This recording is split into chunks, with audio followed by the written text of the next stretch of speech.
విరోచితంగా పోరాడి వీరమరణం పొందిన వీరుడికి వీడుకోలు.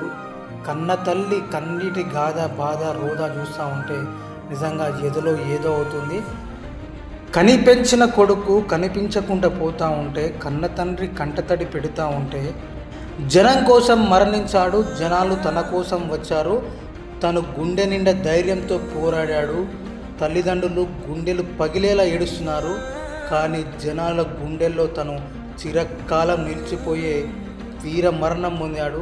నిజంగా ఇలాంటి వీరత్వానికి జోహార్ చెప్పాల్సిందే. తన కోసం తాను బ్రతికే స్వార్థమైన మనుషుల రక్షణ కోసం నిస్వార్థంగా పనిచేసే ప్రతి ఒక్క జవాన్కి నిజంగా సల్యూట్ చెప్పాలి. కాశ్మీర్లో పాకిస్తాన్తో జరిగిన కాల్పుల్లో 14 మందిని చంపి తాను వీర మరణం పొందడం జరిగింది. మురళీ నాయక్ మన తెలుగువాడు. ఏపీలో సత్యసాయి జిల్లా గోరట్ల మండలం కల్లితాండకు చెందినవాడు. నిజంగా వీరుడిలా పోరాడి వీరమరణం పొందిందని చెప్పాలి. నిజంగా జవాన్లు మన కోసం చాలా చేస్తారు.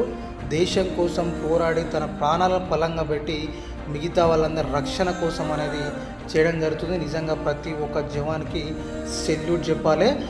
మురళీ నాయక్ తల్లిదండ్రులు మాత్రం కన్నీటి శోకసంద్రంలో మునిగిపోయారు. జనాలు మాత్రం తండోపతండాలకు వచ్చారు.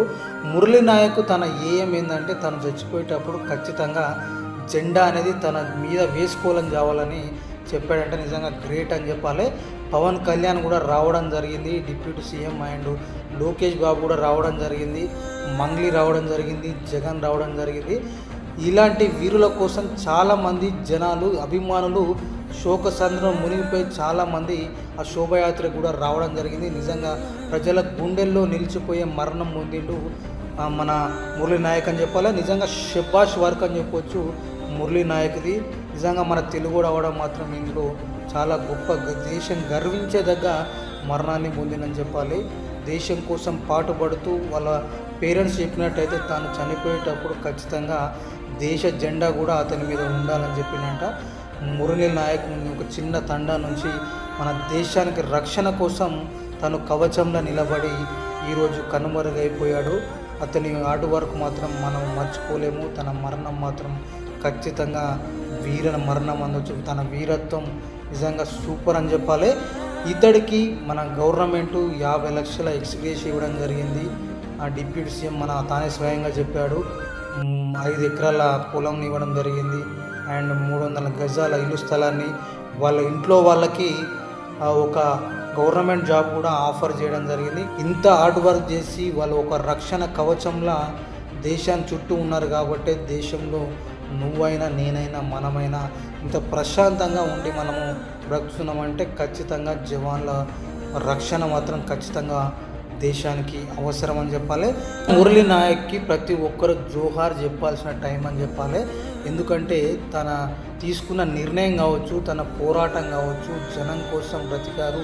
ఇప్పుడు జనం ఖచ్చితంగా తనని మర్వకుండా ఈరోజు తన శోభయాత్రలో పాల్గొని తన వీర మరణానికి నిజంగా ప్రతి ఒక్కరు చాలామంది ఎంతోమంది తండోపతండాలుగా వచ్చి తన ఒక అభిమానాన్ని చూపించడం జరిగిందని చెప్పాలి.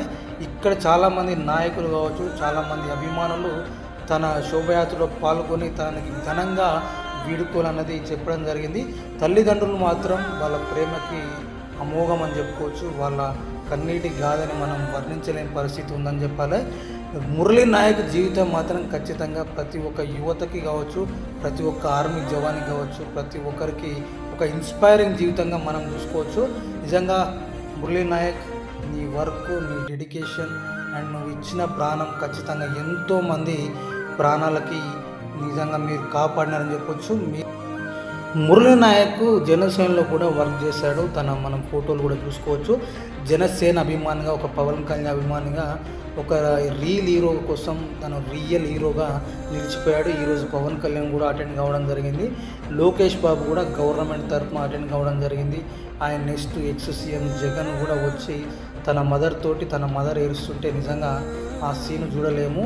తల్లిదండ్రులు పాపం అసలు గోడున ఏడుస్తున్నారు.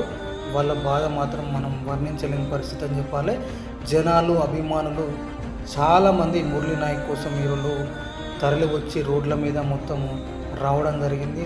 వి మిస్ యూ మురళీ నాయక్. నిజంగా నీకు శతకోటి వందనాలు, జోహార్లు చెప్పాలి. నీలాంటి రక్షణ ఇచ్చే మాకు జవాన్ల వల్ల దేశం అనేది మాకు ఖచ్చితంగా ఈరోజు ప్రశాంతంగా ఉంటుందంటే కారణం అందులో తొలిమెట్టు మీదే అని చెప్పొచ్చు. అండ్ నెక్స్ట్ జై జవాన్ జై కిసాన్. అండ్ సింధూర్లో జరిగిన అటాక్లో కావచ్చు, పాకిస్తాన్తో జరిగిన కలుపులో కావచ్చు, చాలామంది దేశం తరపున జవాన్లు పోరాడి వాళ్ళ ప్రాణాలని అర్పించడం జరిగింది. నిజంగా వాళ్ళందరికీ ఫైనల్గా జోహార్లు. We miss you all. And మీ వల్ల మేము ఇంత ప్రశాంతంగా ఉండి మా పనులు మేము చేసుకోగలుగుతున్నాం. నిజంగా దేశానికి రక్షణ ఇచ్చే మీ వాళ్ళకి రక్షణ లేకపోవడం, మీరు రక్షణ ఇస్తూ మీ ప్రాణాలను పలంగా పెట్టి మా ప్రాణాలను బతికిస్తున్నారు కాబట్టి మీకు ప్రతి ఒక్కరికి సల్యూట్, జోహార్లు అండ్ శతకోటి వందనాలు చెప్తూ మీ సామాన్యుడు. Thank you very much.